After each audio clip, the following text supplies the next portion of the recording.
ஞாயிற்றுக்கிழமையில ஒரே மாதிரி கறி குழம்பு வச்சு உங்களுக்கு போர் அடிச்சு போச்சா? வாங்க டிஃப்ரெண்ட்டாக ட்ரை பண்ணுவோமா? சிக்கன் பொடி மாஸ் செய்யலாம். வாங்க வீடியோக்குள்ளே போகலாம். அதுக்கு 1 கிலோ பச்சை கறி எடுத்துக்கோங்க. இது கூட மஞ்சள் பொடி சேர்த்துக்கோங்க. கொஞ்சமாக இஞ்சி பூண்டு வந்து சேர்த்துக்கோங்க. கொஞ்சம் போல் உப்பு சேர்த்துக்கோங்க. இதை வந்து நல்லா நம்ம வேக வச்சு எடுக்க போகிறோம். தண்ணி சேர்க்க தேவையில்லை. கறியிலேருந்தே வந்து நல்லா தண்ணி வரும். இந்த மாதிரி நல்லா வேக வச்சு ட்ரையாக எடுத்துக்கோங்க. இப்போ ஆறுனதுக்கப்புறம் நம்ம மிக்சிங் ஜாரில் அரைக்க போகிறோம். அதில் இருக்க எலும்பெல்லாம் வந்து நீங்கள் டிஸ்போஸ் பண்ணிவிட்டு இந்த சிக்கனை மட்டும் சேர்த்துக்கோங்க. மேபி முடிஞ்சால் போன்லெஸ் சிக்கனாக கூட நீங்கள் வாங்கிக்கலாம். இந்த மாதிரி அரைச்சி எடுத்துக்கோங்க. இதுக்கு நம்ம இப்போ ஒரு தாளிப்பு கொடுத்துடலாம். ஒரு பாத்திரத்தில் எண்ணெய் வச்சுக்கோங்க. எண்ணெய் நல்லா சூடானதுக்கப்புறம் கொஞ்சம் போல் கடுகு சேர்த்துக்கோங்க. கடுகு நல்லா பொரிஞ்சு வரணும். கடுகு நல்லா பொரிஞ்சு வந்ததுக்கப்புறம் சோம்பு சேர்த்துக்கோங்க. சோம்பு நல்லா வெடிக்க ஆரம்பிச்சிருச்சு. இப்போ வந்து நம்ம காரத்துக்கு பச்சை மிளகா சேர்த்துக்க போகிறோம்.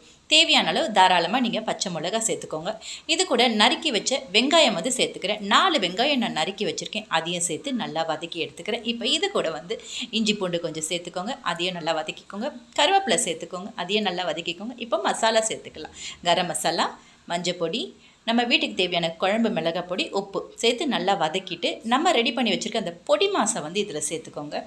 பொடி மாசை சேர்த்து நல்லா வதக்கி விடுங்க. ஏன்னா அந்த மசாலாவில் நல்லா வந்து கோட்டிங் ஆகணும். நல்லா வந்து மிங்கிள் ஆகட்டும். அது வரைக்கும் கொஞ்சம் நல்லா ஸ்லிம்மில் வச்சு வதக்கி விடுங்க. நல்லா வதக்கினதுக்கப்புறம் கடைசியாக வந்து பெப்பரை தூவி ஒரு கலரி இறக்குனிங்கன்னா அருமையான சிக்கன் பொடி மாஸ் செமையாக சூப்பராக ரெடி ஆகிருக்கு. இதை வந்து நீங்கள் சுட சாதம் கூட வச்சு ரசம் வச்சு சாப்பிட்டு பார்த்தீங்கன்னா அட்டகாசமாக இருக்கும். எப்படி இருந்துச்சு சாப்பிட்டு கமெண்ட்டில் சொல்லுங்கள். டாட்டா.